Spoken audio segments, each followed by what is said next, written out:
bonjour à tous, bienvenue sur la chaîne de l'Examen Crypto. Nous sommes le mercredi 9 octobre 2024, 7h40. On va faire le point bien sûr sur le Bitcoin, on va regarder les news, on va regarder le calendrier économique et on va regarder les altcoins. Allez, on s'installe confortablement et on démarre. On démarre avec cette cryptomap plutôt mitigée. On a un Bitcoin qui se stabilise aux 62 000 $, donc ça c'est plutôt pas mal. Allez, on démarre directement donc avec ce calendrier macroéconomique. C'est aujourd'hui que les choses sérieuses commencent. Ce soir à 20h, on aura les minutes de la Fed, donc le compte-rendu de la réunion du FOMC. Que va nous dire Jérôme Powell? Est-ce qu'il va nous dire qu'il vit toujours dans son idée de baisser encore 2 fois de 0,25 les taux d'intérêt aux US? Ou bien est-ce que ce discours va changer pour nous préparer quelque chose d'autre? On va voir. En tout cas, les chiffres récents qui ont été donnés la semaine dernière étaient plutôt positifs d'un point de vue chômage et autres indices concernant l'inflation. Donc ça sent plutôt bon tout de même, on va pas se mentir, mais à surveiller de très très près. Et puis on aura aussi jeudi, bien évidemment, d'autres indices importants concernant l'inflation ainsi que les inscriptions hebdo au chômage, donc à surveiller de très très près. Donc là, ça commence à devenir très sérieux du côté du calendrier entre aujourd'hui et demain, voire même vendredi aussi, un petit peu. Allez, du côté des news, pas mal de choses. Donc déjà, on a commencé hier matin par analyser la crypto Tao dans le club LexaRocket. Je rappelle que dans ce club, ça vous permet de recevoir encore plus de vidéos que ce que vous avez sur YouTube. Et ça vous permet d'avoir des vidéos concernant des potentielles crypto-pépites et des vidéos de suivi régulières par rapport à toutes vos cryptos que vous kiffez. Tao, CKB, Render, Jasmy, et bref, et toutes ces cryptos-là sont analysées très régulièrement dans le club LexaRocket. Le lien est en description de cette vidéo. Nick Szabo qui dépasse Len Sassaman en tant que favori Polymarket pour la révélation de l'identité Satoshi Nakamoto sur le documentaire HBO. Et oui, je vous en avais déjà parlé il y a quelques temps, il y a un documentaire qui va bientôt sortir et a priori dans ce documentaire on devrait connaître, d'après ce qu'ils nous disent, l'identité de Satoshi Nakamoto. Et donc là, en fait, il y a eu plusieurs personnes qui avaient été énoncées comme potentiellement en identité. Len Sassaman, Adam Back, et Nick Szabo. Et donc là, a priori, maintenant, c'est Nick Szabo qui passe en tête. Donc bon, on va voir, on va surveiller ça dans les prochains jours. Mais c'est vrai que quand ce documentaire va sortir, ça risque d'être assez intéressant de voir comment ça se passe. Alors peut-être c'est du 100% bullshit, hein. Peut-être c'est juste pour faire du buzz et pour dire qu'il faut regarder le documentaire, mais en réalité on n'apprendra strictement rien du tout. On verra ça en tout cas quand ce documentaire sortira sur HBO. Alors, Crypto Détente qui nous pousse que BlackRock poursuit sa promotion intense du Bitcoin et des crypto-actifs, informant que leur adoption sera plus rapide que celle d'Internet et des téléphones mobiles. Donc là, on le voit en arrière-plan, on a eu une vidéo, bon je vais couper le son, mais on a eu effectivement un intervenant de BlackRock qui a fait un speech en disant effectivement ceci. Donc c'est intéressant de voir cette vision de côté du BlackRock quand même, qui est un acteur majeur dans le secteur financier. La blockchain Base qui est désormais disponible sur Phantom. Donc ça c'est intéressant pour tous ceux qui veulent faire des transactions dessus. Ça ouvre des voies. On a vu la crypto render dans le club LexaRocket. Alors, Crypto.com poursuit la SEC en justice après avoir reçu un avis de Wells, donc qui est un avis d'action en justice imminente du régulateur américain. Bien qu'il s'agisse d'une décision sans précédent pour notre société de porter plainte contre une agence fédérale, les actions de cette agence envers notre industrie ne nous ont pas laissé d'autre choix. Et oui, ça on le sait, hein, la SEC, elle a tapé fort sur tout ce qui bouge du côté crypto-monnaie ces dernières semaines, ces derniers mois. Au bout d'un moment, il faut que ça cesse, sauf si vraiment il y a certaines choses qui sont vraiment pas normales. Mais bon, la SEC, on le sait, avec Gary Gensler qui est 100% anti-crypto, bon... On va voir ce que ça va donner, mais bon, au bout d'un moment, il faudrait aussi que la SEC arrête de taper sur tout. Alors, ce qui est bien, c'est que si jamais la présidentielle change du côté des États-Unis et si jamais c'est Donald Trump qui pourrait passer en président, enfin repasser en président d'ailleurs, eh bien, on sait déjà que ce sera plus Gary Gensler qui sera président de la SEC, et ça, du coup, ça, c'est plutôt pas mal. Et on termine avec Crypto Détente qui nous montre que la Securities and Futures Commission prévoit de délivrer des licences à 11 exchanges crypto en attente d'enregistrement. Hong Kong va ainsi octroyer des licences, mince pardon, j'ai plus internet, voilà, va aussi octroyer des licences à davantage de plateformes de crypto. Donc ça c'est plutôt bon signe, ça permettrait effectivement d'avoir encore pas mal de nouveaux acteurs régulés d'ailleurs sur le marché crypto. Donc ça c'est plutôt pas mal, hein, surtout du côté de Hong Kong, effectivement on sait que ça pourrait attirer pas mal d'investisseurs. Donc très très bonne nouvelle, ça aussi. Allez, on démarre l'analyse tactique, mais avant bien évidemment, je rappelle à tout le monde que tout ce que je vais dire dans cette vidéo n'est en aucun cas un conseil financier, c'est à vous de faire vos propres recherches. Et n'oubliez pas que le trading de crypto comporte des risques de perte partielle ou majeure. Alors on a un Bitcoin qui est en train de bloquer, on va dire, sur la zone des 62 000 $. Tant mieux hein, j'ai envie de dire, c'est très très bien. On reste toujours à l'intérieur des 60 000 $ et ça c'est une excellente nouvelle, même si effectivement on a eu un retracement ces derniers jours. Mais regardez, il est peut-être en train de faire ce qu'on avait anticipé lors des précédentes vidéos, c'est-à-dire le petit double bottom. Regardez, on a le premier bottom, le deuxième bottom qui est en train de se mettre en place tout doucement. On espère vraiment qu'on va réussir à valider ce type de pattern, parce que je rappelle que c'est un pattern chartiste de retournement haussier.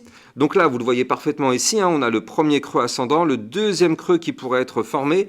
Donc là, le double bottom, en fait, il faudra qu'on valide la cassure des 62 828 si on veut aller chercher des points plus hauts. Et surtout, d'ailleurs, il faudra breaker la résistance qui est juste au-dessus à 63 264, sinon malheureusement, on n'ira pas plus haut que ça. Mais en tout cas, c'est plutôt pas mal ce qu'on est en train de mettre en place. Alors bien sûr, encore une fois, ça va dépendre de ce qui sera dit ce soir du côté des minutes de la Fed avec Jérôme Powell et bien évidemment des indices économiques et de la géopolitique, bien évidemment, à surveiller de près aussi, hein, bien sûr.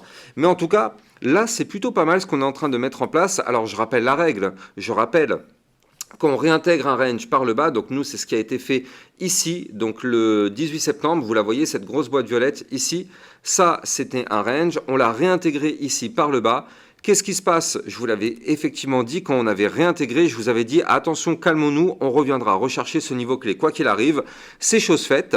Donc c'est ce qu'on appelle le pullback et en général pour valider un pullback, on remonte pas to the moon comme ça sans s'arrêter, hein. Non, ça marche pas comme ça dans la crypto-monnaie et dans le trading d'ailleurs d'une façon plus générale. Quand on réintègre, on fait le pump, on retrace pour faire le pullback, puis derrière on double bottom pour effectivement amorcer une phase de reprise haussière. En général, on va jamais to the moon comme ça, on forme toujours un pattern bullish, donc un double bottom ou bien une tasse séance ou bien une épaule tête-épaule inversée, un truc comme ça.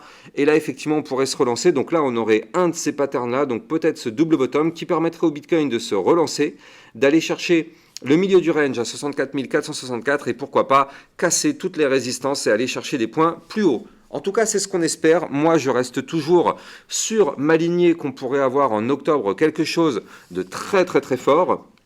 Et de toute façon, je resterai toujours sur cette lignée tant qu'on est au-dessus du point pivot des 60 777. Hein. Je rappelle que c'est ce niveau clé qu'il va falloir maintenir si on veut garder une tendance haussière. Tendance haussière qu'on voit parfaitement ici avec des points bas de plus en plus hauts, des points hauts de plus en plus hauts. Donc pour l'instant, pas de souci particulier du côté de notre Bitcoin, mais vous l'avez compris, attention, quoi qu'il arrive, si on commence à breaker les 60 777, alors oui, là, cette tendance haussière pourrait être effectivement en danger, mais pour l'instant, ce n'est pas le cas. Et en plus de ça, on est peut-être en train de former quelque chose de bullish. Prochaine résistance à venir taper, donc je vous les redonne, 63 264, 64 464. D'ailleurs, regardez cette résistance, elle va nous faire mal. Hein. Cette résistance nous a déjà fait très très mal avant-hier, avec un rejet chirurgical posé pile poil sur cette résistance. Donc là, vous l'avez compris, il va falloir de la force si on voudrait péter cette résistance. Mais en tout cas, si on y arrive, on irait chercher donc par la suite les 65 535, puis après les 66 956 avant d'aller chercher les 68 277 et puis les 69 005 et enfin le haut du range.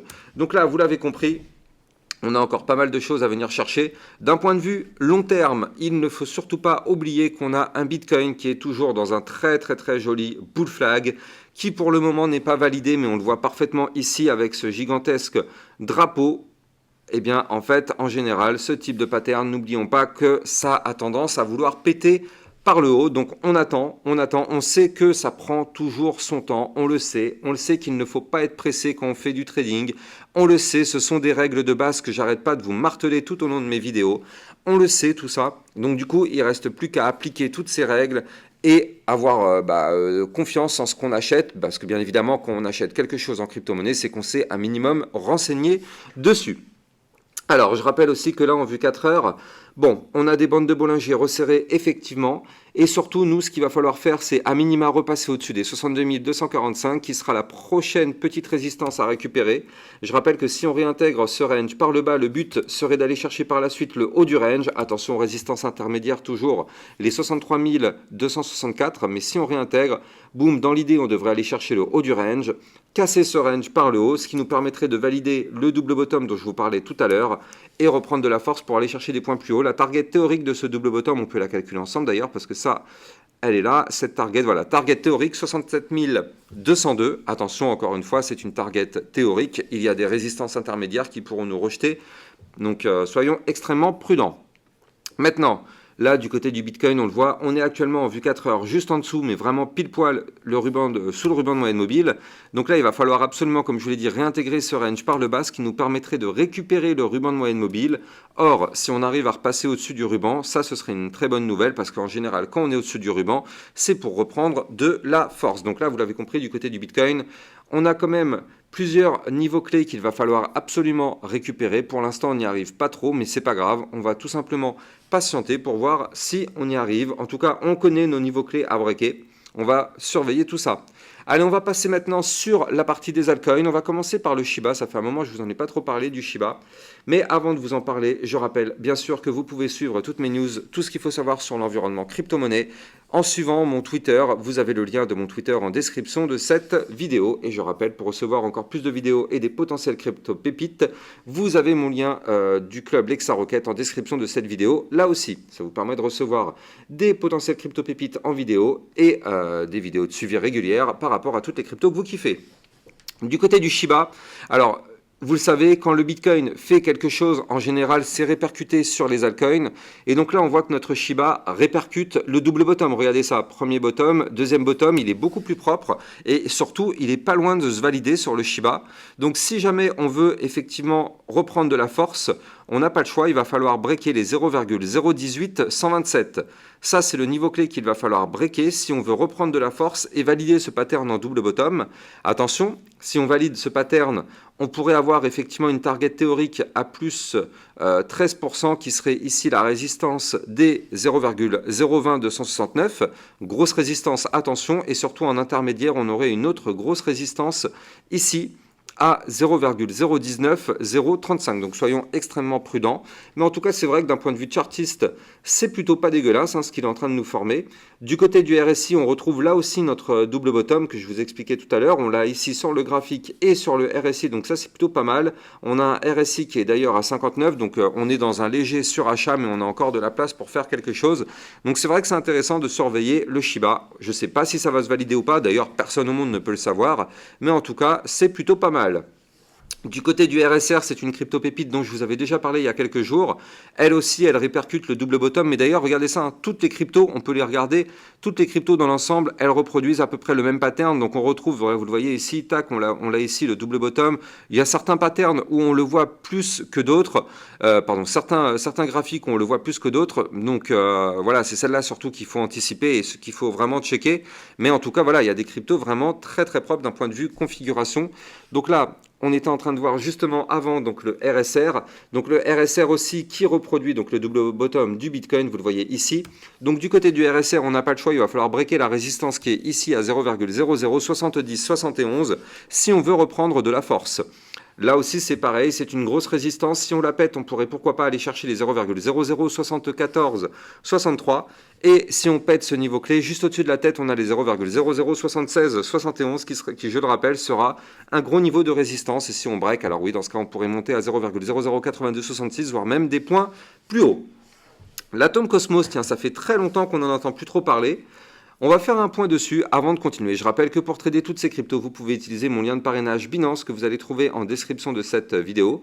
Ça vous permet de trader sur une plateforme enregistrée PSAN auprès de l'AMF. Il n'y a donc pas de risque de fermeture ou de blocage. N'hésitez pas, vous avez le lien en description de cette vidéo. Et en plus de ça, ça vous permet d'obtenir un bonus à vie sur vos frais de trading. Alors, du côté de la crypto Atom Cosmos, effectivement, on est toujours dans une phase de consolidation ici, vous le voyez, donc c'est un range qu'on avait breaké par le bas ici, ce qui n'était pas forcément une bonne nouvelle, mais on a fini par réintégrer, et tant mieux. Bon, par contre, le problème, c'est que là, vous le voyez, du côté du atome, on ne fait pas de points hauts de plus en plus haut. On a des points bas de plus en plus haut, mais pas de points hauts de plus en plus haut. Au contraire, des points hauts de plus en plus bas. Donc là, par contre, on ne le voit pas trop le double bottom. Hein. Là, vous le voyez, on ne le voit pas ce pattern. Donc ça, c'est un petit peu dommage. Maintenant, il faut absolument ne pas breaker les 4,255, sinon ce serait synonyme de nouvelle poussée baissière. Par contre, si jamais on arrive à péter le milieu des bandes de Bollinger ici à 4,665, ça nous permettrait de reprendre de la force pour aller chercher, pourquoi pas, le haut du range, ici à 5,356 en vue jour, donc à surveiller. Par contre, d'un point de vue RSI, là, c'est vrai qu'on commence à voir un petit double bottom, donc on va voir. En tout cas, du côté du RSI, il faudrait qu'on arrive à breaker les 52. Donc bon, on n'y est pas encore, mais intéressant à surveiller. Du côté du Solana, là aussi, on revoit bien évidemment notre double bottom. De toute façon, je vous l'ai dit, quand le Bitcoin fait quelque chose, toutes nos altcoins suivent le mouvement. C'est juste qu'il y a certaines altcoins qui vont avoir un mouvement beaucoup plus propre que d'autres. Donc justement, c'est celle-ci qu'il faut vraiment checker plutôt que les autres, parce que c'est surtout celles-là qui pourront faire quelque chose. En tout cas, dans la théorie. Du côté du Solana, donc là aussi on voit, hein, c'est plutôt propre du côté du double bottom. Regardez, premier bottom, peut-être deuxième bottom, il faut absolument breaker. Du côté du Solana, ici les 146,5, donc pour l'instant on n'y est pas encore, mais si on arrive à breaker ça, dans ce cas-là, ça pourrait être sympa, parce que je rappelle la règle, cassure de la ligne de coup du double bottom dans l'échelle de temps donné, donc on est en vue jour, ça nous permettrait de pousser pour aller chercher sa target. Donc nous, c'est une target à plus 7,25, qui nous permettrait théoriquement, j'insiste, théoriquement d'aller chercher les 156,22. Attention, deux résistances intermédiaires 148,08, 153,04. Par contre, si effectivement on break ces résistances, on pourrait continuer de pousser pour aller chercher le haut du range à 160 $. J'espère que vous avez kiffé cette vidéo. N'oubliez pas de vous abonner, liker, commenter, partager. Ça participe grandement au référencement de ma chaîne YouTube. Et j'ai plus qu'à vous souhaiter une bonne journée. Je vous dis peut-être à plus tard pour une prochaine vidéo. Ciao, ciao!